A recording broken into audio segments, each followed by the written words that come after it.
Como virar negão salvou a carreira do Justin Bieber. Pô, vídeos, pô, títulozão, hein, de vídeo, hein. Se você acompanhava a música ali por 2015, 2016, uma coisa era inegável: o Justin Bieber tava em todo lugar. What do you mean? Albusaço, tá?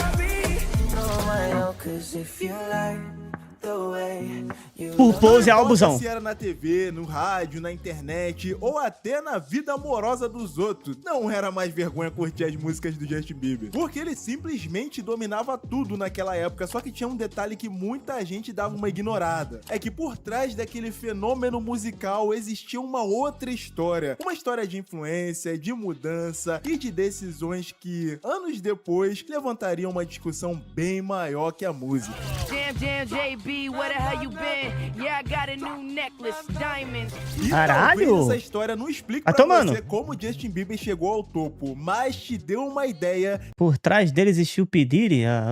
Calma aí, cara. Ele voltou pra lá e com sucesso. Mas antes de eu falar tudo isso aí, fala galera, Gerson na área. Se liga, se você não for inscrito aqui nesse canal, rapaz, a hora é agora. Se inscreve aí, ó. Vamos inscrever. Também tá deixando de se inscrever, além de tá deixando de deixar o like. Então se inscreve e deixa o like antes do vídeo começar. Ó, vocês estão ligados que a loja de camiseta do pai, o link tá aqui na descrição. E bora lá que a gente tem muita coisa pra falar, porque esse vídeo hoje é bem de opinião e eu quero saber de vocês depois. Tá, vamos começar do começo. Se você era um adolescente ou um jovem adulto no começo da década de 2010, você deve concordar comigo que provavelmente era um terror pra você existir, porque, cara, o Justin Bieber, ele realmente estava dominando tudo quanto é lugar, como um fenômeno pop, tinha adolescente, pra criança, pra jovenzinho, pra menininha mais nova, enfim. Nessa brincadeira ele tava nas capas de revista, tava nos programas de televisão, sendo citado direto ou indiretamente, seja lá fora nos Estados Unidos ou aqui no Brasil também, tava na internet. Cara, as menininhas naquela época eram super apaixonadas por garotos que tinham cabelos igual ao do Justin Bieber, coisa que não era o meu caso, provavelmente também não era o seu. Meu ditado só. Tá assistindo aí também. Além daquelas bandas que surgiram lá naquela época lá, que a galera também dava uma imitada no cabelo no estilo do Justin Bieber. E falando também em música, né, nessa época ele tava muito em alta por causa dos hits que ele ia lançando, como a própria música Baby, Never Say Never, que se eu não me engano era musicaço. Do Karate Kid, do Jaden Smith, e Eeny Meeny, que era uma música altamente chiclete, e aqui na minha cidade, meu Deus, tinha uma rádio que só tocava isso. Mas o fato mais curioso era que pra mim, naquela época, quando eu assistia as entrevistas do Justin Bieber, ele nunca deixava escondido o seu amor pela black music, pelo hip hop, pelo R&B. Aliás, ele nasceu e até foi desenvolvido por essas vertentes da black music. Por exemplo, ele foi descoberto fazendo covers desses estilos. Caralho, moleque, olha lá, ó. Pôster do Tupac, moleque. Toma. No YouTube. É pra você fechar a porta, hein? Ele depois foi apadrinhado pelo Usher, como a gente já... Ih, moleque, teve treta, tá? Teve treta nessas últimas festas aí, ó. Justin Bieber e Usher, moleque. Eu não sei se isso aqui é... Como é que fala? É IA, tá ligado? Mas me parece que o TMZ não ia postar uma foto de IA assim, tá ligado? Pô, o TMZ é muito grande pra fazer essas coisas. A cara da Beyoncé, moleque. Assim, eu sei que teve treta, né? Agora, se é IA ou não, eu não sei. Mas também não duvido não, porque é foda, né? Eu acho que não, mano. Bom, não sei, eu não vou duvidar, porque a IA tá foda. Tá ligado? Tá enganando um monte de gente aí.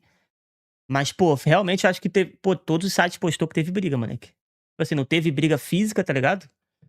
Mas falaram que teve uma discussão ali que deixou todo mundo ali meio chocado, né? Mas, pô, não é por menos. Depois saiu uma entrevista do Usher defendendo o pedido. Vocês viram essa porra?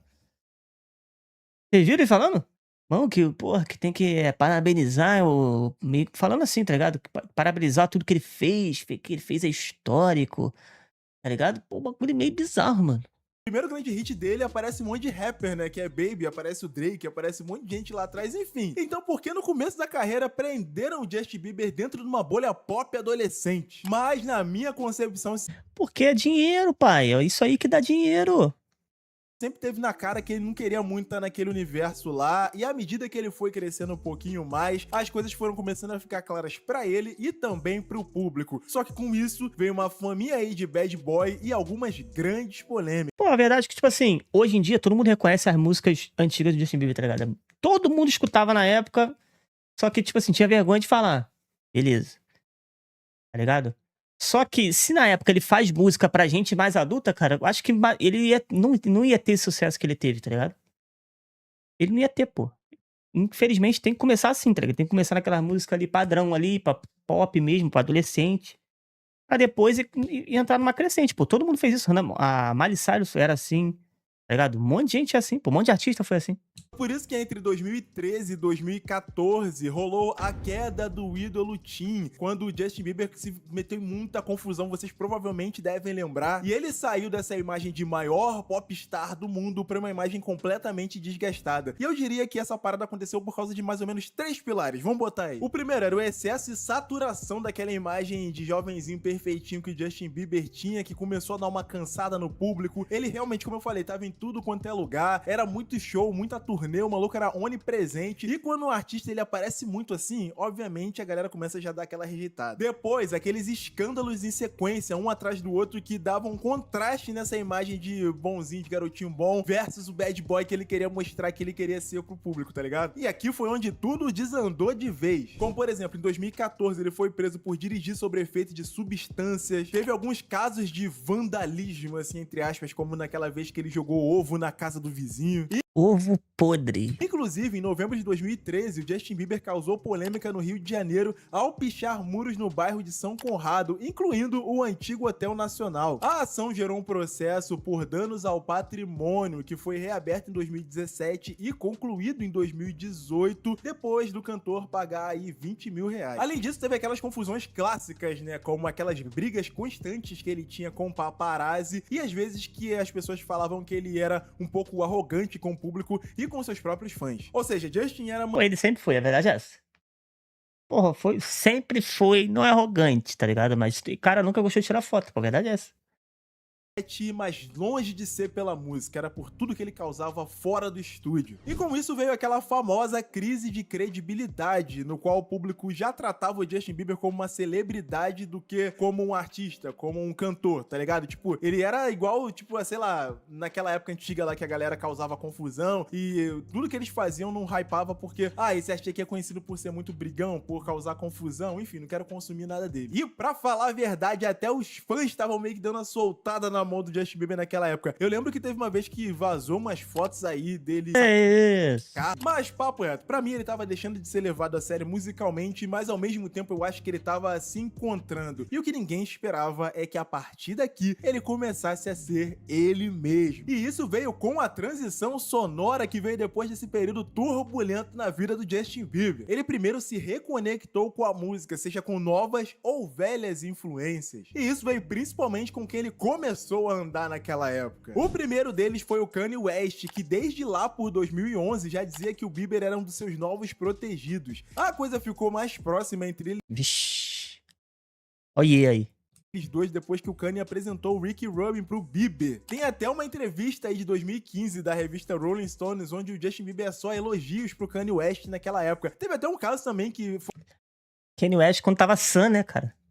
foi até recente, né? Que o Bieber... Dizem que o Bieber ajudou Cara, aí despirocou o Kanye a se do reconciliar nada. com a Kim Kardashian. Pra você ver o nível de proximidade deles dois. Mas o que a gente precisa saber é que o Kanye foi o primeiro cara a dar um selo de credibilidade ao Bieber adulto, além de fazer o Bieber circular um pouco mais nos ciclos de hip hop que estavam rolando ali naquela metade dos anos 2010. E isso começou a mudar a forma com que o mercado via o adolescente, que agora já não era mais adolescente, era um jovem Justin Bieber. Eu acho que o segundo cara também que ajudou o Justin a ter essa imagem mais madura aí e também a circular no meio do rap foi o Big Sean, Nunca esteve tão são como agora. né, que o Justin Bieber via ele como um irmão mais velho, principalmente porque ele já tinha algumas colaborações juntos, como a música As Long As You Love Me, mas, Musicaço. cara, eu acho que sempre que o Bieber falava sobre o Big Sean, ele falava sobre No Price ele também, acho que é musicão, moleque. É dos dois juntos também. essa perspectiva, que, tipo, eu tô aprendendo muito com esse cara, ele é brabo, e por mais que o Big Sean já não estivesse mais naquele auge, eu acho que ele ensinou muito pro Justin Bieber naquela época. E o terceiro e último cara também que ajudou o Bieber nessa época, que foi um pouco controverso na época, foi o Travis Scott, que já, em comparação dele com o Big Sean, Aí não tem jeito, né? Estamos falando de um dos GOATs. Foi algo diferente, porque o Travis não era tão grande quanto o Big Sean era naquela época, né? Mas ele tava, tipo, no começo de carreira, mas ele se Boa noite, colava ali Manuela. no meio da galera. Teve até uma matéria na época da Billboard falando que, pô, o Justin Bieber tá aí circulando já com o Travis Scott, pô, mas não é das melhores coisas que ele tá fazendo, que o Travis já é controverso por si só. O Bieber tá aí, ó, tentando se consertar, não é a melhor jogada. Eles que pensavam. Eu acho que calaram a boca quando o Justin apareceu na música Maria I'm Drunk, do álbum Rodeo, do Travis Scott, ao lado do Young Thug. Isso aí foi muito trap, na moral. Musicão, tá? Mas todas essas conexões mostravam uma parada sobre o Bieber. É que ele tava cada dia mais confortável nesse espaço. E não menos importante que tudo isso é que todo mundo que o Justin Bieber se afiliou nessa época aí era a galera mais experimental no meio do rap, do hip hop, da black music, enfim. E o Justin Bieber provavelmente foi influenciado por isso, porque depois dessa parada ele começou a querer experimentar outros ritmos além do pop. Eu iria além, eu acho que o Justin Bieber começou a querer mostrar mais da sua personalidade, o que ele realmente gosta de ouvir e gosta de cantar mais em suas músicas. Então ele se junta com seu antigo colaborador musical, O Beer. Porra, esse cara é um gênio, filho. o produtor Paul Beer. E depois de receber uma demo, Justin Bieber apenas com voz e piano, ele cria uma música junto com o Paul chamada The Most, que ficou até legal. Mas o Justin Bieber Where are you now? resolveu enviar a track pro Diplo Valeu, mano, Serginho. e pro Skrillex, que estavam trabalhando em novas músicas da dupla que eles tinham, Essa aí ganhou o Grammy, eu acho, né? intitulada Jack U, que porventura tinham perguntado ao empresário do Justin Bieber, o Scooter Brown, se o cantor tinha algo novo pra poder trazer pra eles darem uma repaginada e colocarem nesse álbum novo que Jack U tava pra lançar. Mantendo a letra original, o Skrillex e o Diplo transformaram The Most numa farofa dançante e lançada em fevereiro de 2015, Where Are You Now? Pô, essa música é muito foda, moleque. A música é dançante e a letra é mó de... Porra, de corno, tá ligado? Foi um extremo hit.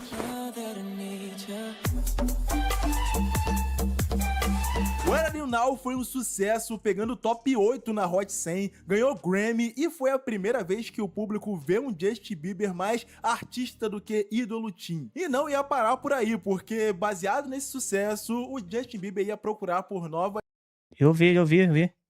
músicas para compor seu repertório mais adulto que viria no seu próximo álbum de estúdio. Daí, em agosto de 2015, depois de uma publicidade muito grande na internet, o Justin Bieber lança sua música What Do You Mean? E diferente de Where Are You Now, What Do You Mean já foi pensada para conquistar um público adulto, ou seja, já fazia parte de um plano estratégico para atingir novos públicos e novos patamares na carreira do Bieber. O que deu retorno, porque com um novo som, uma nova imagem e novas referências, a mídia especializada e os fãs curtiram demais a faixa, que foi a primeira do Justin Bieber a estrear em primeiro lugar na Hot 100. Além de com isso, o público ter certeza do que viria por aí. Um trabalho muito mais crescido do Justin Bieber. Daí, papo de um mês, tipo em setembro de 2015, o Justin Bieber correu pra poder finalizar esse álbum, fazendo algumas mudanças e algumas transformações. Daí, em Pô, acho que foi o álbum que eu mais escutei dele, foi esse aí, moleque. novembro de 2015, ele deitou e rolou na Tropical Music e no Dance Hall Pop pra poder finalmente achar o seu propósito, que era falar sobre o seu término de relacionamento com a Selena Gomez. Brincadeira, com fundo de verdade. Porém, o que ele queria mesmo era lançar o seu álbum Purpose, que não preciso falar pra vocês que foi um sucesso tremendo. E você deve lembrar Tinha umas 4 músicas aí só pra Selena Gomez. Bizarro, moleque. E ele falava descarado que era pra ela mesmo. o quanto de pedrada tinha esse álbum, como por exemplo, o maior single desse álbum, né, e acho que é Sorry. uma das maiores assinaturas do Justin Bieber adulto, que é a música Sorry.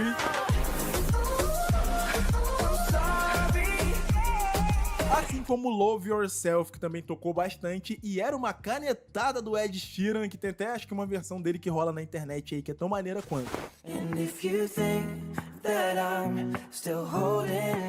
Além da música Company. Moleque, esse álbum só tem musicão, moleque. Caralho, eu acho.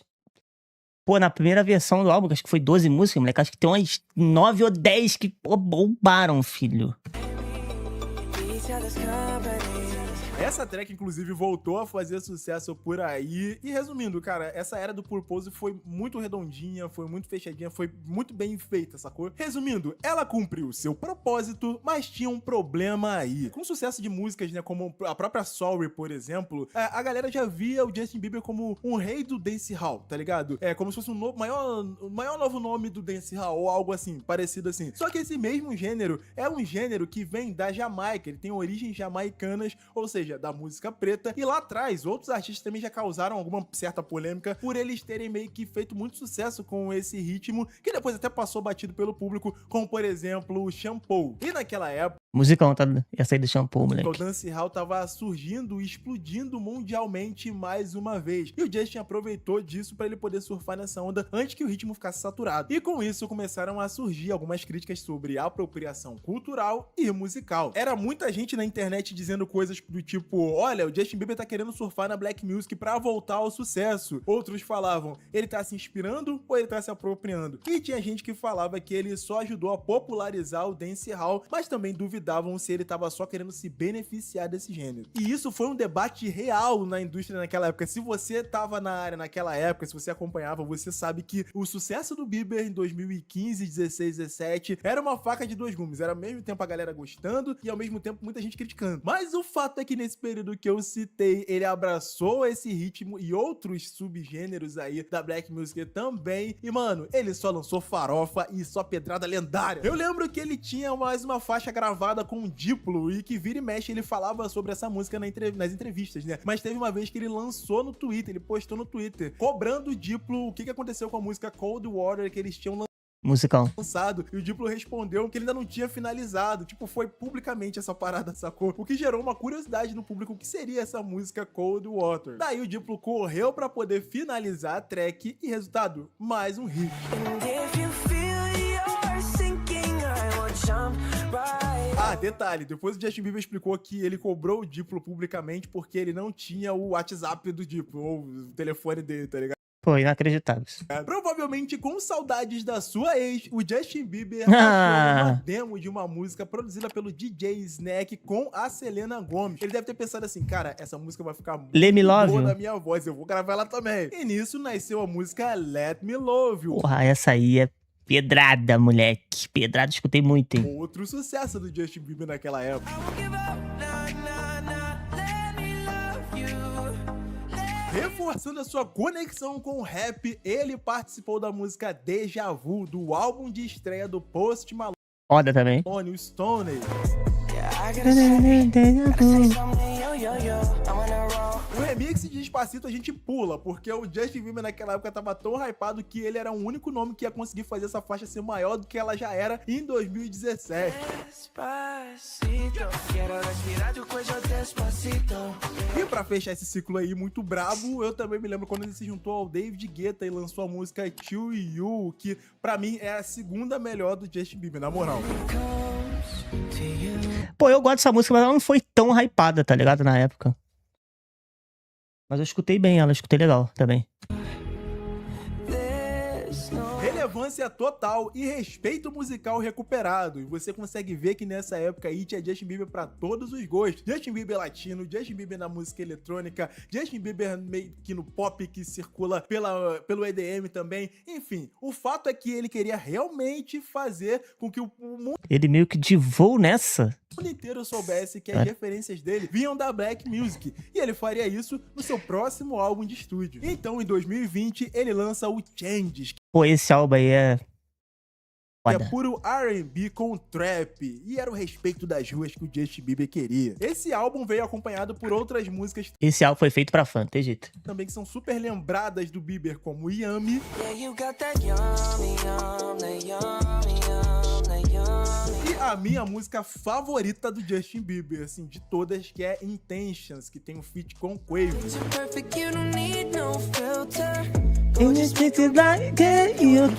vocês verem o quanto de Moleque, essa música é muito foda. Justin Bieber gosta desse tipo de música. Qualquer apresentação de Intentions que foi divulgada massivamente em programa de televisão naquela época, tu vê um Justin Bieber completamente diferente, cara. O cara tá super feliz, tá super animado, e você vê a galera nos comentários falando isso, tipo, pô, eu nunca vi o Bieber tão contente, tão feliz, tão animado, quanto é ele fazendo qualquer performance de Intentions. Mas é claro, veio a crítica da crítica e do público também, agora dizendo que o Justin tava se escorando no R&B pra poder fazer, pra poder, na verdade, manutencionar o sucesso que ele já havia conseguido. Pô, mas aí tudo que o cara for fazer, o cara vai estar se escorando em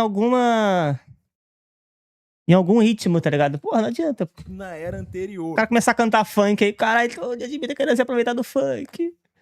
Mas a grande questão que ficava era, tipo, pô, será que realmente ele pertence a esse espaço do R&B que ele tá requisitando tanto? Essa discussão ganhou bastante força quando o álbum Changes foi inscrito no Grammy Awards do ano seguinte como o melhor álbum de pop. Ou seja, não colocaram Changes nas categorias de R&B. Esse fato deixou o Justin Bieber pistola da vida. O Bieber reclamou muito desse fato e publicamente. Ele argumentou que o trabalho era inegavelmente R&B, citando acordes, melodias, vocais e batidas de hip hop, afirmando ainda que a classificação da academia foi estranha, embora ele tenha agradecido pelas indicações. Em resposta ao Justin Bieber, o presidente da Recording Academy, o Grammy, o Harvey Mason Jr., ele deu uma declaração à revista Pitchfork. Abre aspas aí, Caião. Nós usamos os nossos melhores esforços para levar as pessoas onde elas querem e onde elas deveriam estar, e tentamos avaliá-las da melhor maneira possível. Se o Justin Bieber sentiu que era esse o tipo de registro, então, você sabe, né? Eu vou deixar por isso mesmo. Fecha aspas.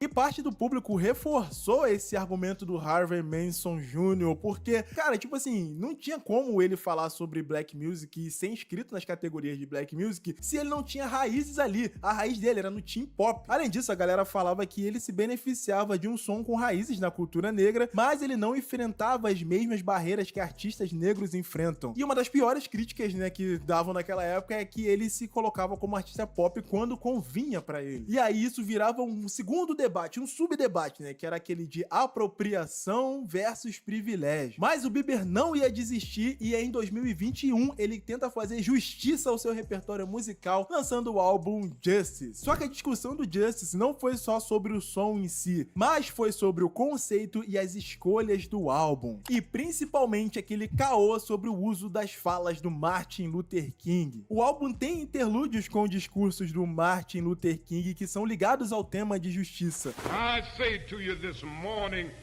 that if you have never found... O grande problema é que as músicas do álbum falam majoritariamente de amor, relacionamento e vida pessoal. E aí as pessoas falavam, cara, o que falar sobre amor, relacionamento e os problemas pessoais de Justin Bieber tem a ver com justiça racial? Cara, eu lembro que nessa época também o Bieber tinha dado uma entrevista falando alguma coisa sobre que esse álbum iria ajudar sobre o caso do George Floyd, a dar visibilidade. Eu não lembro direito o que é. 4-0? Eu vou até tentar pesquisar pra colocar na edição, mas tinha alguma coisa a ver com isso. Ele deu uma declaração falando algo sobre isso. E também tinha a questão de ter colocado no primeiro single, e foi um grande hit, a música Peaches, o Daniel Caesar e o Giveon, pra dar esse reforço aí, esse peso racial também, não só na música, mas no álbum como um todo. Enfim, coisas que eu lembro na época. Vocês lembram de alguma parada assim também? Comenta aí, coloca aí nos comentários, porque, cara, o Peaches é musicão também, tá? O enrolo da divulgação desse álbum foi realmente bem zoada, bem bagunçada. Eu acho que o Justin não soube se comunicar muito bem em algumas paradas e por mais que o álbum seja muito bom, cara, a questão do conceito e a história ali foi sinistro na época. Mas ali já tava ficando meio piroca das ideias, né? A verdade é essa. Muita gente tentava entender o lado do Justin, falando que nessa época ele queria colocar mais peso e profundidade no seu trabalho, então ele achou que esse tema seria oportuno para aquela época. Mas isso não se justificou nas músicas e muita gente acusava isso ser uma espécie de estética de causa e apenas. E como eu falei, teve bastante discussão online sobre o conceito desse álbum, se você lembra disso, mas isso não chegou a cancelar o álbum ou cancelar o Justin Bieber, não. Pelo contrário, foi até longe disso. Foi mais uma crítica sobre coerência do que sobre rejeição e, não menos importante, sobre o que o Justin Bieber representava. Aí a questão começa a ficar um pouco mais pesada pro lado dele. Assim como os memes também que surgiam, Começavam a resgatar vídeos antigos do Justin. Pô, esse vídeo aí é inacreditável, moleque. O cara foi parar numa quebrada, não sei aonde. Tá ligado? E, pô, as fotos são lendárias, pô. Justin Bieber aí no gueto, o Justin Bieber com um monte de gente preta. Cara, tinha muito meme com o Justin Bieber negão, tá ligado? Jamal Bieber apareceu muito nessa época. Essa foto aí é lendária, tá? E eu acho que com esse último trabalho também dele, o Daisies, eu acho que ele se encontrou um pouquinho mais com essas questões. Ele começou a separar um pouco mais sobre o que é homenagem, sobre o que é referência e também sobre o espaço que ele consegue entrar. Eu não posso declarar isso 100% aqui, né? Porque eu não sou o Justin Bieber, não sou próximo dele, não conheço ele. Mas eu acho que ele encontrou uma maturidade como pessoa e como artista e ele consegue agora comunicar isso um pouco melhor. É o Jamal, ao né, mundo. mano? E eu acho que muita gente que criticou ele lá atrás por causa disso agora consegue entender um pouco mais. Mas a gente sabe, né, que ao longo da história muita gente se apropriou não só da estética negra, como da estética latina, como da estética da galera dos outros continentes, enfim, esse é um cuidado que muitas culturas hoje em dia têm. Então, a gente até entende o lado das pessoas, mas também tenta entender um pouco o lado das referências que o Justin sempre quis trazer, né? Daí, com isso, com o tempo, a percepção sobre ele começou realmente a dar uma mudada. Não 100%. Essa música Playtime aí eu escutei muito também, mano. Eu acho que ela nem foi lançada oficialmente, moleque. Só jogaram um clipe lá, num canal não oficial. Porra, clipe bom. Eu lembro que na época o clipe tinha mais de 500 mil de views, moleque. Um canal não oficial. Longe de ser 100%, mas começou a dar uma mudada. Porque, apesar das críticas, o Justin nunca escondeu de onde ele pegava as referências, né? Ele sempre citou os artistas de R&B, a galera do hip hop, e em momento nenhum tentou fingir que criou aquele som. E no fim disso tudo, pode até existir debate, pode até existir crítica, mas uma parada ali é difícil de Pô, toda a música também de Jay Khaled e do Justin Bieber bombava também, moleque. negar. Foi justamente essa aproximação com o som que já vinha dominando o mundo que tirou o Justin Bieber da fase mais criticada da carreira dele e colocou ele de volta ao topo, com ressalvas que a galera tem e com razão. Ele voltou não só como um artista que marcou uma geração, ou até mais de uma, ele voltou como um artista que você pode até questionar, mas não dá pra ignorar. E pra galera que gosta de virar o disco ao contrário, vai aqui na opções de áudio e troca pra Klingon que tem mais conteúdo pra vocês, porque de mais a mais o pai vai ficando por aqui. Bom vídeo, bom vídeo. Esse último álbum dele, tipo assim, confesso que é pra quem gosta, tá ligado? Eu gosto de algumas músicas, outras não escuto. Não curti tanto. Mas. Sou fã do homem, não tem jeito.